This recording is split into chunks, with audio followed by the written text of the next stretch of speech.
David Kilolo, bonsoir à tous, madame, messieurs, place à l'actualité.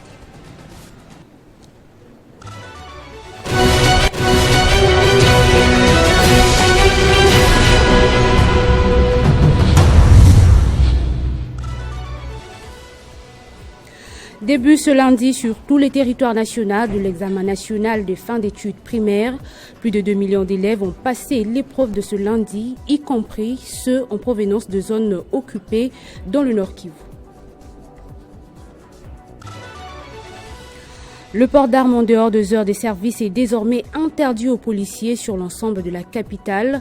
Décision prise par le commissaire provincial de la police nationale congolaise ville de Kinshasa à l'attention de tous les éléments de force de l'ordre. L'Institut national des archives du Congo a célébré ce lundi la 6e semaine internationale des archives. Elle est placée sous les thèmes « Les archives en RDC à l'ère du numérique ».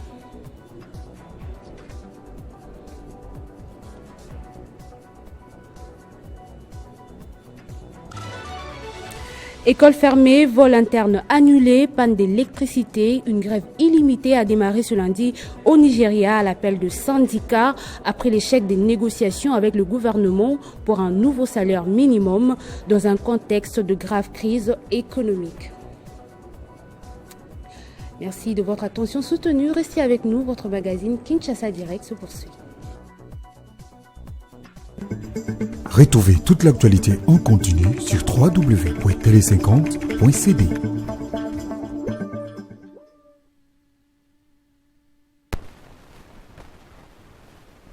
Merci à toi, Iselena, pour cette livraison d'informations. Tout de suite, nous allons recevoir notre premier invité, M. Ishara Boutaragaza, cadre du LGD, pour parler de Conclave, ce parti politique.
Voilà, merci beaucoup. Nous allons commencer notre première thématique, le conclave de partis politiques de Matata Ponyo, leadership, gouvernance pour le développement. Après le conclave, qu'est-ce qui va s'en suivre? Monsieur Ishara Boutaragaza, bienvenue. Merci. Un autre kilométrique là. Oui, c'est kilométrique, mais c'est significatif. Ça signifie quoi? Ishara, c'est un nom swahili qui veut dire miracle ou merveille, exploit, comme vous l'avez dit. Et Boutaragaza, c'est le nom de ma famille qui veut tout simplement dire invincible. Invincible, c'est quelqu'un qui perd la. En quelle langue là? C'est dans une langue Havu. Havu, nous sommes au Sextifu, dans le territoire décalé Iju, on parle le Kiavu là-bas. Invincible en français. Donc un miraculé invincible. Voilà, merci. Sorte. Alors, vous êtes venu ici dans le cadre du parti politique LGD, un conclave de 3 jours. Alors, plusieurs résolutions ont été prises à l'issue de ce conclave. Alors, qu'est-ce qu'on peut s'attendre après ces assises? Alors, après ces assises, Le président a été très éloquent lors de son passage hier sur Télé 50 avec Jean-Marie Kassamba. Et nous, en tant que membres fondateurs, mais également des cadres du parti, nous avons pris acte de la violation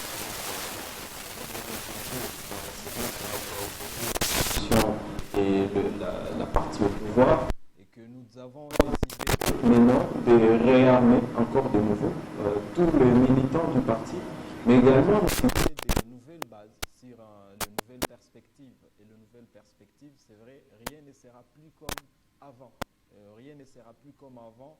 Le parti va devenir de plus en plus engagé sur tout le front, que ce soit le front politique, que ce soit sur les décryptages de la situation sociale de notre peuple. Les questions sécuritaires vont nous intéresser. On ne va pas seulement se limiter à dénoncer, mais nous serons également en train de proposer. Nous allons travailler sur la capacité de mobiliser, mais également d'affermir tous les camarades pour qu'on se lance dans une bataille en comprenant d'où nous sommes, où est-ce que nous allons et d'où nous venons. Et c'est une étude très très importante sur laquelle déjà tous les cadres, tous les responsables du parti sont en train de travailler. Voilà, tous les cadres, tous les responsables du parti. Il y a Carly, il y a M. Carly ainsi que M. Apollinaire. Essaie un peu de nous arranger les sons parce qu'on dit qu'il n'y a pas de son. Alors, le conclave, vous êtes en train de travailler, mais là, parmi ces résolutions, vous aviez refusé toute révision constitutionnelle. Oui, nous avons refusé toute révision constitutionnelle pour plusieurs raisons. La première raison, c'est que nous sommes des légalistes et la Constitution, c'est notre loi fondamentale, la loi de loi. Donc, personne ne peut s'y permettre, pour des raisons de conservation du pouvoir, y toucher quand il veut.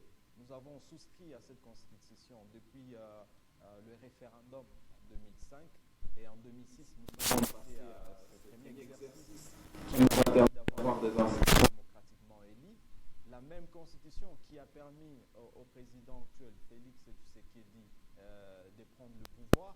Et donc, nous ne voyons pas l'urgence et la nécessité de faire un plan de société ou un programme de société que sur la révision constitutionnelle. Mais dès lors qu'il y a des ajustements, on se rend compte que cette constitution est anachronique, voilà, ils peuvent songer à une révision. Oui, mais dans la gestion de la nation, on ne gère pas sur base des intentions et des humeurs, on gère sur base des urgences, des problèmes à résoudre. Est-ce que le Congolais ont dit, je voulais avoir bien les résultats de cette étude, est-ce que le Congolais ont dit que le besoin qu'il y a au Congo, il faut réviser la Constitution? Parce que si on gère un pays, c'est sur base également des attentes de cette population. Aujourd'hui, les Congolais veulent qu'on puisse mettre fin à la barbarie sécuritaire au nord. Aujourd'hui, le Congolais veulent toujours à Kinshasa, c'est un scandale.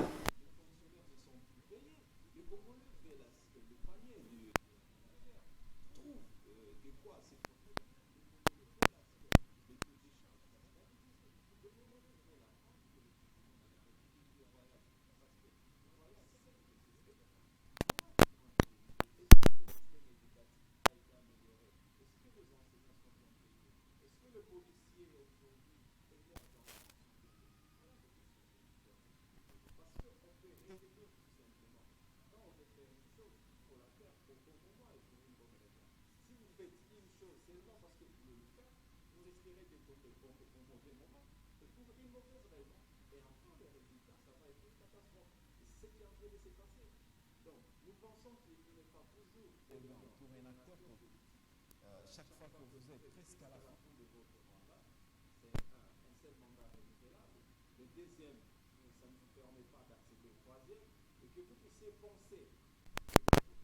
Donc pour vous, il fallait qu'il le fasse avant, c'est-à-dire au premier mandat peut-être. Mais la bonne question ici, ce n'est pas réviser ou pas quel mandat, mais la bonne question, est-ce qu'il y a quel est le blocage que la Constitution a créé qui fait à ce que le pays ne marche pas? Est-ce que c'est la Constitution qui a fait à ce que jusqu'aujourd'hui, 6 mois après les élections, on n'a pas un gouvernement investi? Est-ce que c'est la Constitution? Est-ce que c'est la Constitution qui a fait à ce qu'on puisse nommer, au lieu de laisser une élection transparente et libre? Est-ce que c'est la Constitution qui fasse qu'aujourd'hui, on amène plus des mercenaires et des armées étrangères au lieu de compter sur notre armée nationale, qui n'est autre que les forces armées de la République démocratique du Congo. Est-ce que c'est la Constitution? Non, mais il faut d'abord, ce qu'on voulait, et je suis tout à fait d'accord, je ne vais pas être en désaccord avec la va réviser. J'ai suivi récemment qu'il y a eu des articles qui ont été retouchés dans la Constitution française, mais on a estimé que ça valait la peine. Parce que pour le Congo, aujourd'hui, c'est une urgence. Et si c'est une urgence, en quoi? C'est par là que ça devrait commencer. Parce que vous allez retenir, M. Kilolo, dans les pays des hommes normaux, comme le professeur, philosophe Godefroy à son âme, quand on prétend gagner ou briguer,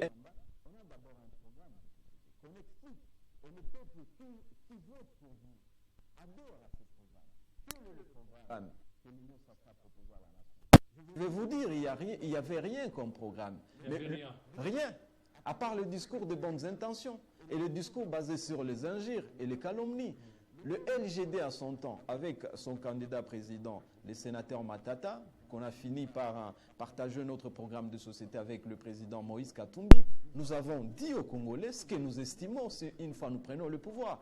Justement parce que nous devons mettre fin à la gestion par tâtonnement d'une grande république comme notre pays, nous devons avoir le courage de dire que ça ne va pas, que ça ne va pas. Et c'est pourquoi le LGD a résolu dans son conclave de dire, prenez, ils ont bouffé d'abord l'argent des rames, personne, voilà, ils continuent à bouffer, je ne sais pas, des lampadaires, on a dit bouffer. Mais s'il y a un endroit où vous ne pouvez pas toucher, c'est la Constitution. Parce que pour nous, ce n'est pas l'urgence, ce n'est pas la nécessité, et il y a des questions majeures aujourd'hui de la nation qu'il faut résoudre. Parce que vous refusez, si vous prenez l'article 10 de la Constitution, qui parle de la nationalité une exclusive, qui ne peut être détenue concurremment avec une autre, alors qu'actuellement, le pays est en train, ou le monde est en train certainement de devenir un village planétaire, vous n'allez pas rester sous cette optique. Il faut entrevoir autre chose. Pourquoi ne pas adopter la double nationalité? Ça aussi. Pourquoi ne pas aussi aller au niveau de la territoriale, là où ça crée des sérieux problèmes, réduire certaines provinces? Parce que les 26 provinces, il y a certaines d'entre elles qui sont non viables. Et il faut aussi entrevoir ça. Tout ça, c'est parce que vous voulez un tout petit peu politiser cette révision constitutionnelle. Non, pas du tout. Pas du tout. Je suis d'accord avec vous. Vous avez soulevé l'article 10 qui pour moi, ça ne parlait pas que de questions de double nationalité, mais plutôt l'article 10, chaque fois que j'en parle avec le jeune, je dis, ça nous rappelle qui nous sommes. Nous sommes des Congolais. On nous dit sur cet article-là que vous avez pris seulement l'alinéa, un seul alinéa, mais ça nous explique également qui est Congolais. Et qui est Congolais? Toute personne appartenant à une communauté qui s'est retrouvée sur le sol congolais en 1960. Pour moi, l'article ne parle pas que de nationalité. Ça nous rappelle également de notre identité. Est-ce qu'il y a un mal à ça? Je suis seulement en train d'expliquer que des actions politiques, des actions d'État, quand on veut le mener, il y a des questions, retenez bien M. Kilolo, il y a des questions d'opportunité qui se posent. Et aujourd'hui, à moins que nous soyons dans le pays différent, mais moi je viens du Nord Kivu, nous sommes en guerre, M. Kilolo. Nous sommes en guerre. Nous sommes en guerre. À moins que Kinshasa nous dise que nous ne sommes pas en guerre. Elle doit être à mesure de nous... Maintenant, en voyant les agissements, bien entendu, en étant à Kinshasa, on a l'impression que Kinshasa n'est pas en guerre. Mais le pays est en guerre. Et dans un pays en guerre, pourquoi s'est précipité sur la révision constitutionnelle? Le pays où déjà l'économie est KO, pourquoi s'est précipité sur la révision constitutionnelle? Un pays où tous les jours, on nous rappelle que les dépassements des dépenses à la présidence sont allés au-delà des 600%. Pourquoi s'est précipité à la révision constitutionnelle? Je pense qu'on doit seulement prendre, en tant que Congolais, la Constitution nous donne également le pouvoir d'être exigeants envers nous-mêmes et envers ceux qui nous dirigent. Ceux qui nous dirigent ne sont pas nos maîtres. Ils ne sont pas les super-hommes. Ils sont nos serviteurs. Mais imaginez si nous sommes souverains, la souveraineté du peuple, conformément à l'article 5, si nous, en tant que de souverains, nous disons nous ne voulons pas, pourquoi on veut forcer? On a forcé la nomination des copains, des copines, des amis, des clubs Et aujourd'hui, je pense qu'on a une assemblée où on peut avoir honte aujourd'hui. Est-ce que c'est la nomination? Ce sont les élections. Mais est-ce que ça, on peut appeler ça élection? Oui, mais dans ces élections, il y a Matata Ponyo qui a été élu. Matata Ponyo a été élu et il a eu le temps de vous expliquer. Mais le fait qu'on a retenu son nom sur la liste de ceux qui ont été élus, mais c'est justement parce qu'on ne voulait pas mettre en colère une population qui n'était pas prête à céder à ces intimidations. Mais Matata Ponyo, le président du LGD, n'a pas été le seul qui a été élu sur la liste du LGD. Je vous dis, parce que vous êtes un journaliste suffisamment cultivé, mais le LGD a eu plus de 17 députés. Plus de 17. Plus de 17. Mais ces députés ont été remplacés par les amis. Et je pense qu'aujourd'hui, à l'Assemblée nationale, il y a des gens même qui ont honte quand ils se regardent et quand on les rappelle qu'ils sont déshonorables parce qu'ils ne savent, ils savent eux-mêmes qu'ils n'ont pas été élus. Mais moi, je vous dis, je viens de la ville de Goma. Et mon slogan a été Goma, ma base.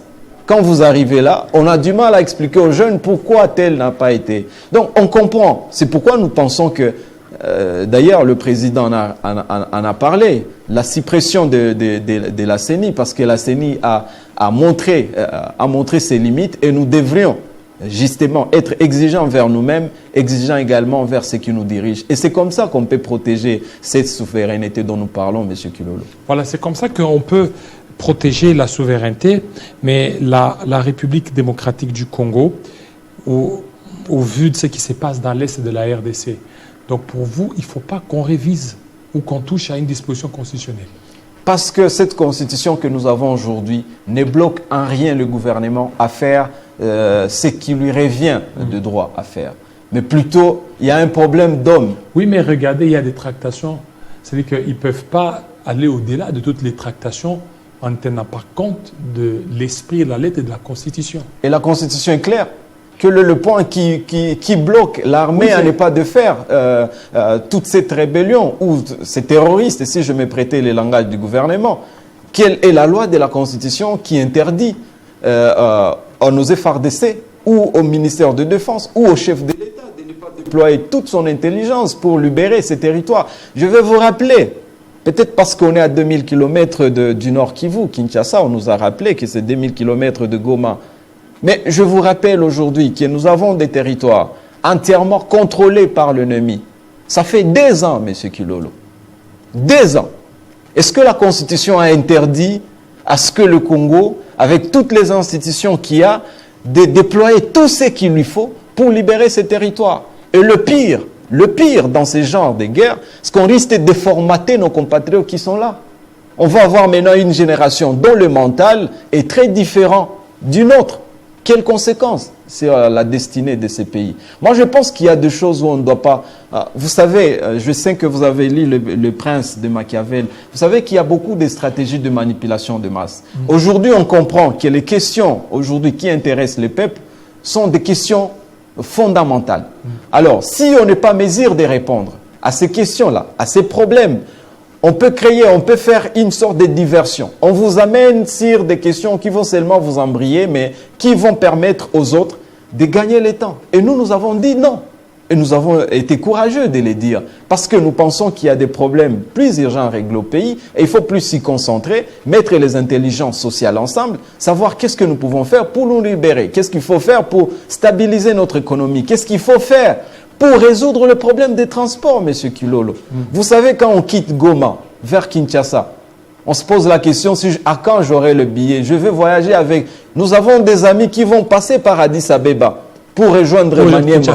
Oui, quitter Kinshasa, vous prenez Ethiopian, vous allez à Addis Abeba pour atterrir à Bujumbura, c'est au Burundi, et attendre maintenant traverser les lacs Tanganyika. Tout simplement parce qu'on a tué les transports aériens en République. Voilà des questions fondamentales. Il n'y a plus Congo et Quand vous arrivez à Kinshasa, Monsieur Kilolo, quand vous arrivez à Kinshasa, je sais que vous avez été à Goma à un moment, mais quand vous voyez Goma et vous voyez sa propriété, vous êtes à Kinshasa, est-ce que c'est la Constitution qui interdit à toutes les autorités qui sont à Kinshasa de ne pas rendre la ville propre et vivable?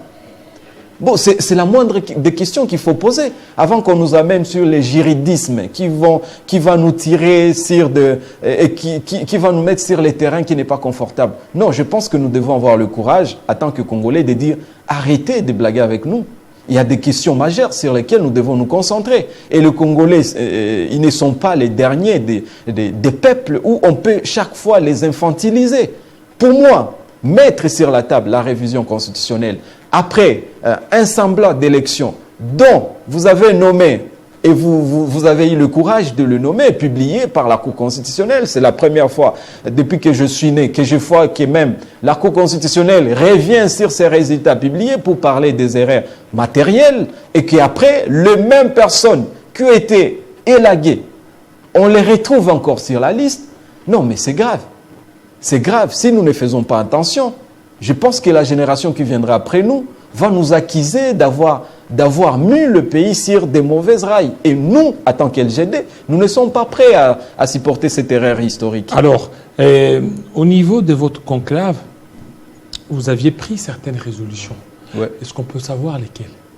Oui, au niveau de notre conclave, au niveau d'abord de l'interne, parce que nous avons, comme je vous ai dit, nous avons pris acte de ces mauvais jeux qui n'a respecté aucune règle. Si c'était un match de football, donc ça serait un match qui n'a pas respecté ni les lois du football, ni les règlements d'ordre intérieur de la FIFA, ni encore le moindre jeu de fair play. Donc ça ne ressemblait en rien à un match. Alors, à l'interne, nous avons pris cette résolution de rester d'abord un parti non violent. Je répète, nous allons rester un parti non violent. Nous allons rester un parti légaliste. Donc, nous allons nous mettre sur la bataille de respecter les lois du pays et de les faire respecter. Et on ne permettra à personne, encore bien personne, à tripatouiller les lois du pays. La troisième résolution, ce que nous nous sommes engagés, et tous les généraux du parti, qu'on appelle des grands mobilisateurs, se préparent à mobiliser davantage. Et cette mobilisation est basée également sur les réarmements mentaux. C'est-à-dire, il faut expliquer la philosophie du parti, l'idéologie du parti, où est-ce que nous sommes, où est-ce que nous allons, qu'est-ce qui nous attend dans 20 ans, dans 30 ans, où est-ce que nous voulons aller, parce qu'on ne veut pas seulement être un parti de mobilisation, mais quand vous entrez dedans, vous sentez qu'il n'y a rien dans la compréhension des animateurs.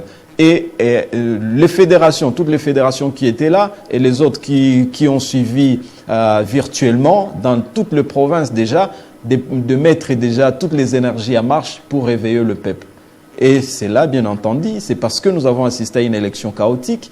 Cela, bien entendu, c'est parce que le pays est en danger. Et quand le pays est en danger, le slogan qui souffle dans les oreilles des vrais patriotes, c'est de dire les vrais citoyens doivent se réveiller. Et c'est dans cette pente-là que nous sommes. C'est-à-dire, on va sentir maintenant des vibrations qui vont venir de toutes les communes de Kinshasa. Vous allez sentir les vibrations qui vont venir de 25 autres provinces pour dire nous devons maintenant reconquérir notre dignité. Et la conquête de la dignité, c'est d'avoir le courage de dire non à ceux qui veulent prendre en otage le pays, à ceux qui mettent le pays à genoux par, bien entendu, son secteur sécuritaire, par son secteur économique. La politique elle-même, on ne comprend plus où est-ce qu'on est en train de nous mener. Et on apprendrait que même certains députés ne veulent même pas, avant que même le gouvernement ne vienne demander son investiture, certains ne veulent même pas que le gouvernement soit investi. Oublions que même dans cette assemblée, il y a plus de 450 députés qui sont de l'Union sacrée, mais qu'est-ce qui se passe? 450 voilà, de l'Union sacrée. De l'Union sacrée, parce qu'on a vu certains opposants qui sont revenus sur la liste du gouvernement. Donc ça veut dire qu'ils n'étaient jamais opposants, et on l'avait dit. Donc enfin, on a compris qui sont les opposants et qui ne le sont pas. Alors, Matata, il y a déjà certains bruits qu'il est en train de l'envoyer vers l'Union sacrée, vers le gouvernement. Alors, qu'est-ce qui a bougé pour qu'il n'y aille pas? Alors, Matata, ce n'est pas un homme dont le bruit peut envoyer à l'Union sacrée. Heureusement que vous avez dit de bruit. Ça, c'est un. Donc, le bruit ne peut pas l'amener à l'Union sacrée.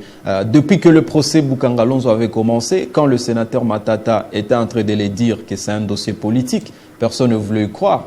Et plusieurs fois, on l'a demandé de se taire, mais comme un homme d'État, il ne s'était pas tué. Il est resté debout, il a gardé sa tête sur ses deux épaules. Alors, un autre aspect que les éminents analystes politiques ont l'habitude d'oublier chaque fois que je le suis parler sur le plateau de Télé 50, je pense que Matata, même s'il est opposant, c'est un citoyen congolais. Et nous avons des institutions établies. Il n'est pas interdit qu'en sa qualité d'ancien Premier ministre, en sa qualité d'homme d'État et en sa qualité de citoyen congolais, qu'il y ait même les gens du pouvoir qui peuvent aller vers lui pour lui poser des questions. Et enfin, il a répondu également en disant, vous voulez bien que je vous aide, mais les conditions ne sont pas réunies, donc je dis non. Et c'est tout à fait normal. Ça n'a rien de péché, ça n'a rien d'une contradiction. Et il a eu le courage de dire, par rapport à l'atmosphère, à l'ambiance qui règne aujourd'hui, ça ne nous permet pas, nous, de servir loyalement. Parce que si c'était nombreux, ils allaient partir, mais il a dit non. Et nous ne regrettons pas ces décisions prises, parce que lui, en tant que président, nous, en tant que membres fondateurs, nous faisons partie de ces blocs qu'on appelle le conseiller du président. Et quand le président nous a dit, la position que nous maintenons, elle est non. Nous avons dit, nous saluons cette décision. Oui, mais en fait, on a vu, il y avait des étudiants qui se sont mobilisés, les étudiants de beaucoup de provinces qui ont demandé à ce que Matata puisse aider le pays sur le plan économique ou aux finances. Vous n'avez pas tenu compte aussi de toutes ces revendications, de toutes ces pétitions. Oui, mais on a compris, ce n'était pas que des étudiants. C'est pratiquement tous les Congolais dans tous les coins du pays qui, certains pouvaient l'appeler sur son téléphone, les autres par les canaux de ses collaborateurs que nous sommes. Mais il fallait, on ne dit pas seulement oui pour dire oui, on ne dit pas seulement non pour dire non. Il faut un état de lieu. Et si jamais nous entrons, si jamais nous occupons cette fonction, est-ce que nous sommes disposés à servir et à répondre aux attentes du peuple? C'est pourquoi nous avons parlé des conditions qui n'étaient pas réunies. Déjà, l'Union sacrée elle-même, vous êtes en train de voir comment elle est en train de s'entre-déchirer, de s'entre-manger. On apprendrait qu'il y a d'autres frustrés qui pensent que si jamais l'ordonnance présidentielle nommant le nouveau gouvernement n'est pas corrigée, et ils ne sont pas d'accord. Donc, vous voyez qu'il y a des hommes qui ont créé un conglomérat d'amis seulement que pour protéger leur pouvoir. Mais tout ce qui concerne l'avenir du pays, tout ce qui concerne le besoin du peuple, tout ça c'est oublié. Et le sénateur Matata n'est pas de ces trempes-là. Le sénateur Matata, il est de la trempe où c'est l'intérêt général qui compte. Si nous devons résoudre le taux de change, voici les préalables. Il ne suffit pas de prendre 11 ministres pour aller demander les prix de maïs en Zambie. Ce n'est pas ça résoudre le taux de change.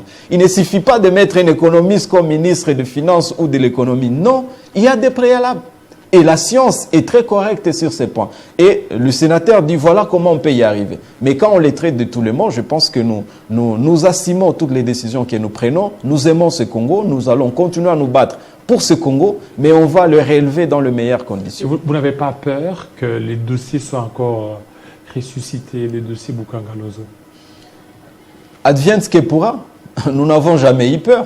Nous n'avons jamais eu peur parce que si on avait peur, moi qui vis dans une province sous haute tension aujourd'hui, le Nord Kivu, sinon je n'ouvrirai plus ma bouche.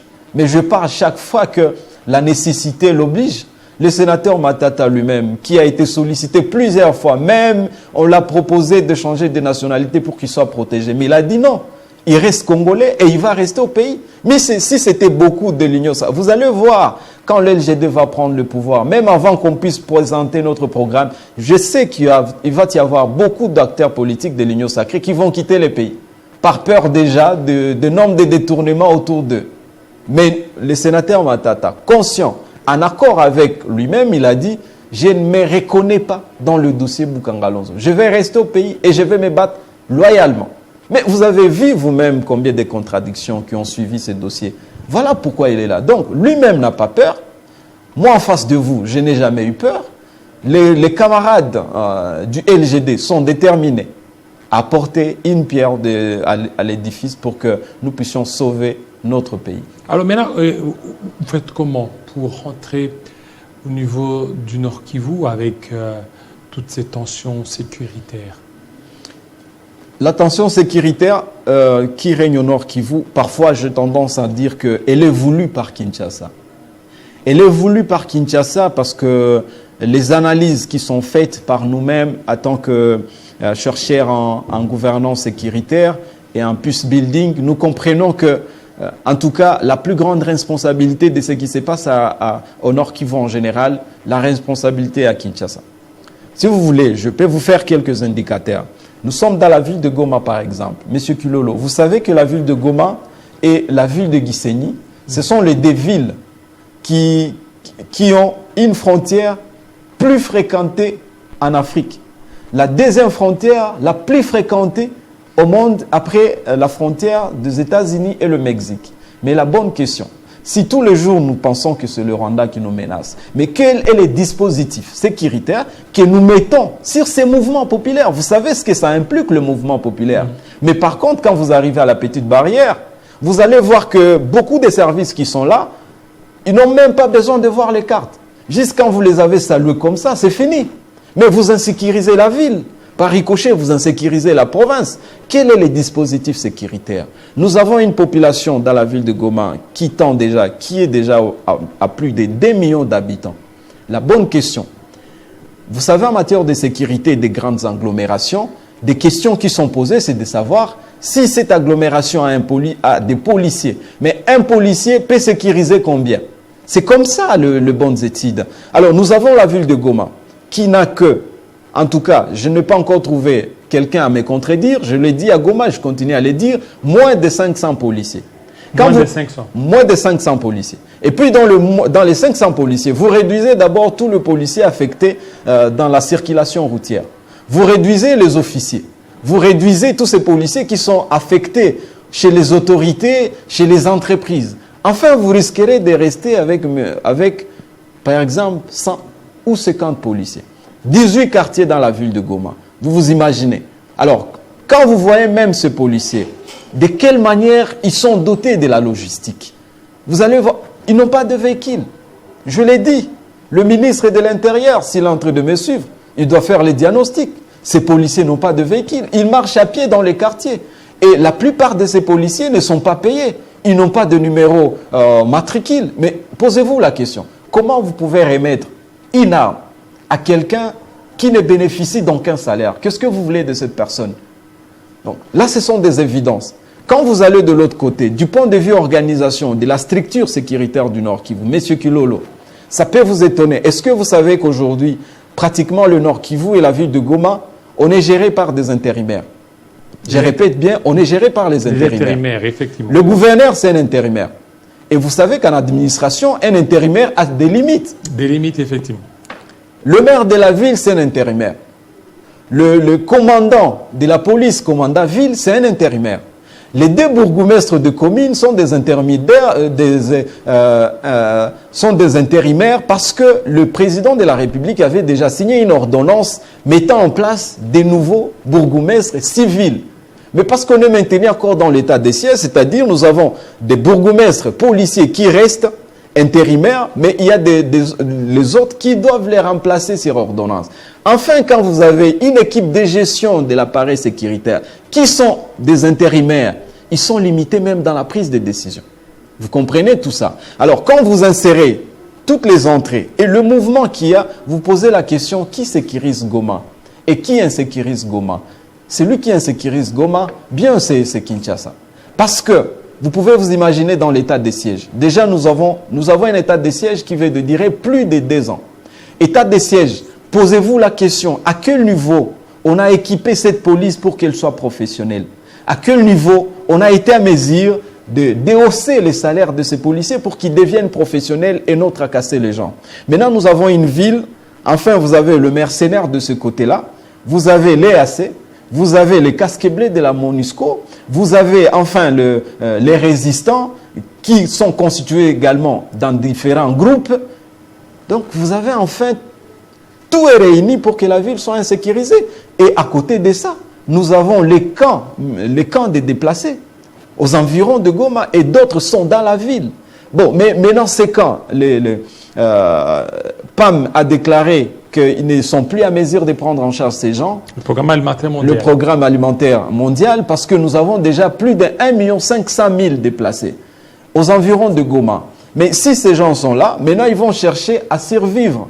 En survivant, aujourd'hui quand vous arrivez à Goma, tous les ronds-points sont inondés par les quémandaires. Et quand vous allez voir, mais ce sont les déplacés qui quittent dans les camps. Et ils sont courageux de venir demander sur la voie publique. Et ceux qui ne veulent pas demander, ils font quoi, M. Kilolo? Ils peuvent utiliser maintenant la force. C'est ce qui explique qu'il y a des cambriolages dans la... Et à ce moment que je vous parle, déjà mes compatriotes m'ont signalé un cambriolage à plein jour, 15 heures, dans la ville de Goma. Et ça crée maintenant... Il y a même des assassinats. Des assassinats ciblés, n'en parlons pas. Et voilà pourquoi je vous ai dit, malgré tout ça, c'est la République qui compte. Et il y a des gens qui doivent répondre de ça à Kinshasa. Je pense qu'autour du président de la République, il y a beaucoup de gens qui le trompent. Si le président de la République, dans son discours d'investiture, il a dit « il y a des erreurs que je ne vais plus commettre », eh bien la plus grosse erreur, c'est d'organiser l'appareil sécuritaire du Nord Kivu. À ce moment que nous parlons, Kanyabayonga était déjà sous tension. À ce moment que nous parlons, Sake était déjà sous tension. Sake, c'est déjà à moins de 15 km de Goma. Qu'est-ce qui se passe? Qu'est-ce qui se passe dans les affrontements qui se passent? Je ne sais pas si vous avez déjà rapporté ça, mais vous allez vous rendre compte que la manière dont la guerre évolue, il est rare. Prenez-moi sur le mot. Il est rare d'entendre que les FARDC ont ouvert le feu en premier en attaquant des positions des ennemis. C'est chaque fois les FARDC qui ripostent. Si nous sommes en pleine guerre, pourquoi on doit laisser l'ennemi calme là où il est, sachant que nous avons la force d'attaquer, de récupérer nos territoires? Et c'est ce qui me permet, moi, je suis en train de vous le dire, le problème de la sécurité, ce qui se passe au Nord Kivu, Kinshasa devra résoudre ça. Et enfin, je cite en vous rappelant un fait. Imaginez-vous, c'est tous les jours que nous apprenons, il y a eu des détournements à Kinshasa.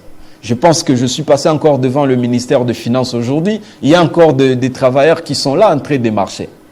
Il y a des détournements. Au ministère des Finances. Au ministère des Finances. Mais aujourd'hui, en pleine guerre au Nord Kivu, pouvez-vous comprendre qu'un général qui gère les opérations militaires dans une province en pleine guerre, il soit arrêté et transféré à Kinshasa?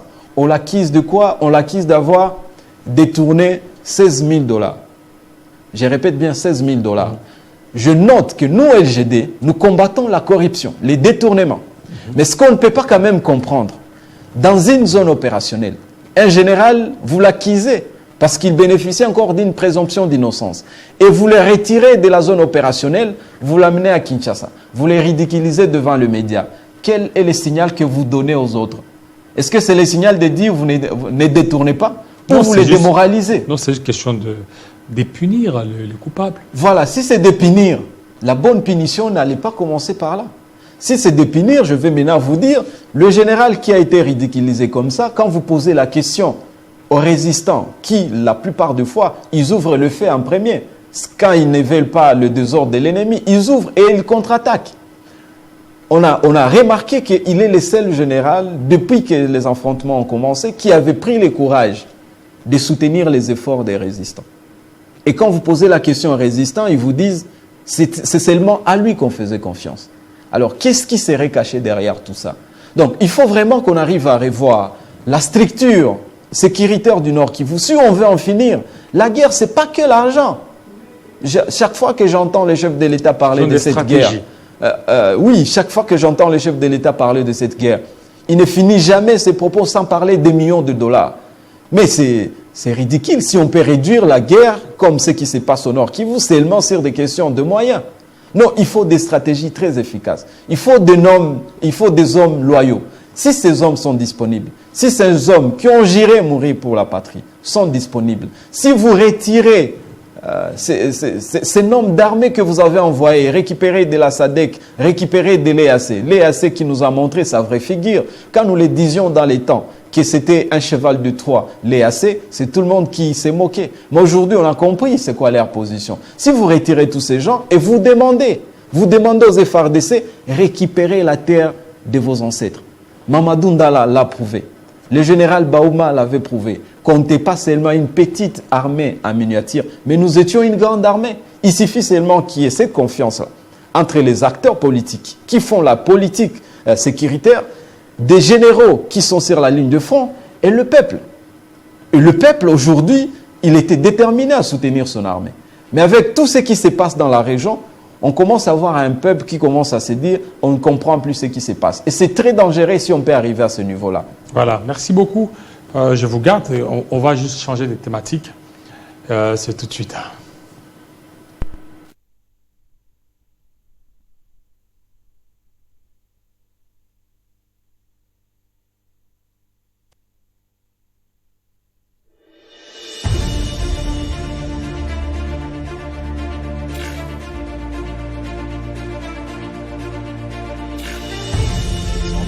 d'aggraver les conflits dans ces pays.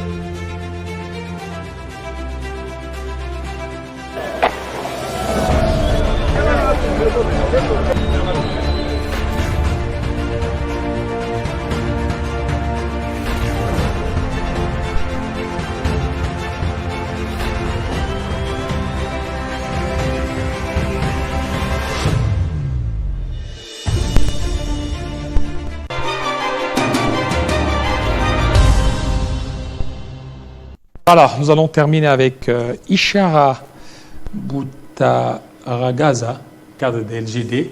Il vient certainement d'épingler des éléments très importants par rapport à l'est de la RDC. Alors, on va terminer avec Judith Souminois. Ça, c'est la deuxième thématique, juste là. On va terminer. Judith Souminois, ce gouvernement, vous, en tant que parti politique de l'opposition, qu'est-ce que vous voyez dans ce gouvernement? Ça pourra apporter quelque chose, surtout que Matata Ponyo a refusé de participer, de jouer un rôle très important dans ce gouvernement. Oui, je pense que même si on pouvait amener Lionel Messi dans un club de 3e division pour qu'il puisse remporter la Champions League, ça allait être compliqué. Et c'est ce que le sénateur Matata fait. Donc c'était vraiment...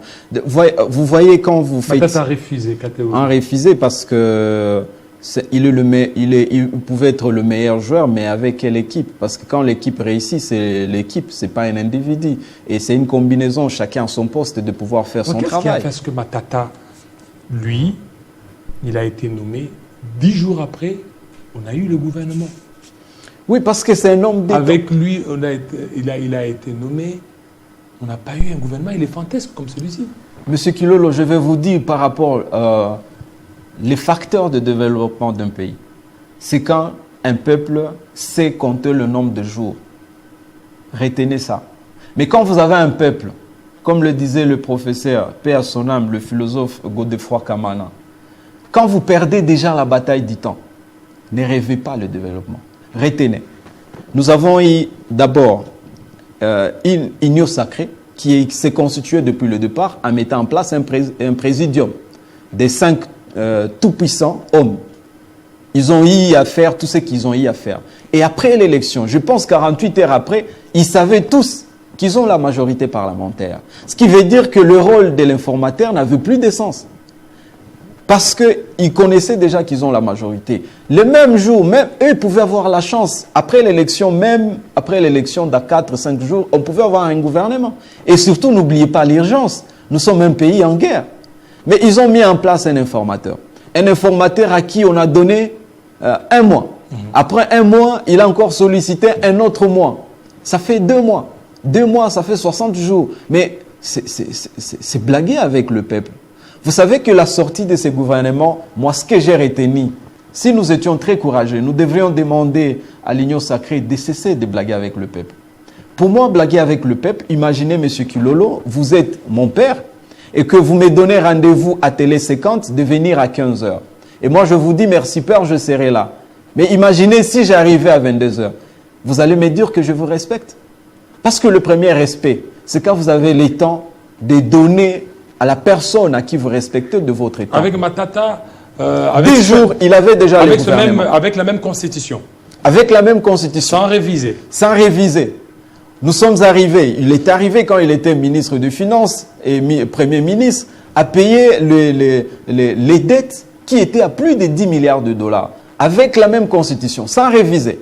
Bon, maintenant nous avons un gouvernement qui vient d'entrer. Quand vous faites le casting, vous avez vu vous-même ce que ça a créé. Je ne vais pas revenir sur la tollée que ça a donné sur les réseaux sociaux. Mais la bonne question, qu'est-ce qu'on voulait nous... Quel est le résultat qu'on veut nous proposer à travers ces gouvernements? Vous savez la grande pesanteur qu'il y a autour de ces gouvernements. Je vais être très honnête. Je sais que le conseiller de Mme Judith Souminois ne nous diront pas ça. Elle sera, bien qu'elle peut faire ses efforts, voilà, elle peut bénéficier de ce doute pour dire qu'elle peut faire mieux, mais il y a des pesanteurs très complexes. La première pesanteur, le président de la République a constitué un gouvernement autour de lui qui ressemble comme au doublon du gouvernement. Et c'est l'équipe de tous les conseillers du président de la République. Allez faire des enquêtes, vous allez vous rendre compte que chaque fois qu'on parle d'un détournement, d'une gestion, il y a toujours un ou deux conseillers du président de la République qui sont cités. Pourquoi? Parce qu'il y a eu un gouvernement à côté du président, au-delà du gouvernement légalement connu. Voilà pourquoi Sama n'a pas été trop visible comme on le pensait. Madame Judith va faire face à ces blocs-là des conseillers du président de la République. Le deuxième bloc qui risque de lui créer des problèmes, c'est le bloc également de tous ces tout-puissants que vous êtes en train de voir constitués, qui ont constitué à un moment le présidium. Pour eux, c'est leur pouvoir. Ce sont eux qui ont donné au président le pouvoir. Et j'ai l'impression que... C'est ce qui a été la peur de Matata aussi? Non, mais Matata est au-dessus de la mêlée. Parce qu'il y a certaines questions où on ne peut pas chaque fois faire intervenir le sénateur Matata. C'est vrai, il est au-dessus de la mêlée parce que c'est un homme très conciliant. Et il est également averti par rapport aux obstacles présents et les obstacles à venir. Et voilà pourquoi il n'a pas accepté. Ça, c'est de deux. De l'autre côté, vous avez le parti politique. La troisième pesantère. Le parti politique autour du président de la République, c'est l'IDPS. Avec tout ce qu'ils ont créé pendant le processus électoral, ce qu'ils ont appelé mosaïque IDPS. Bon, mais enfin, dans l'IDPS, 37 ans d'opposition, nous, on croyait qu'ils ont été suffisamment formés, mais vous avez la légèreté avec laquelle c'est le secrétaire général de l'IDPS qui a été le premier, avant que même ces bruits fassent circuler, qui a été le premier à annoncer que le président n'était pas en son dernier mandat. Vous l'avez écouté. C'est le secrétaire général lui-même, Kabouya, qui a été le premier à nous parler qu'il y avait du désordre dans le commandement militaire quand il fallait interpeller certains généraux. Donc on comprend que l'IDPS n'arrive pas à comprendre quand on gère un État, c'est très différent de comme on peut gérer sa boutique. La quatrième pesantère autour de Madame Judith, c'est la famille biologique du président de la République. Mais nous, en province, ça nous étonne quand même. Quand on voit une autorité ambitieuse, quand il veut prendre une fonction, il faut aller saluer la mère du président de la République. On la respecte bien, c'est notre grand-mère, mais des questions d'État, il faut éviter de les aborder avec légèreté. Alors, maintenant, pour terminer. Et face à tout ça, elle peut être bloquée, bien qu'elle peut avoir le bon plan, mais c'est déjà... Et encore que le background de Mme Judith, par rapport à la situation du pays aujourd'hui, nous sommes en guerre, M. Kulolo. Je vais répéter ça combien de fois. Et quand on est en guerre, la nation sélectionne le meilleur de ses enfants, de ses hommes, pour dire « sauvons le pays ». La pesantère du Nord Kivu. Vous savez, les tâtonnements qui se créent à Kinshasa, c'est parce qu'on n'a jamais compris la situation géopolitique de l'Est. Vous avez vu le président, quand lui-même, il a reconnu ça dans ses discours, qu'il avait commis une erreur de faire confiance à Kagame.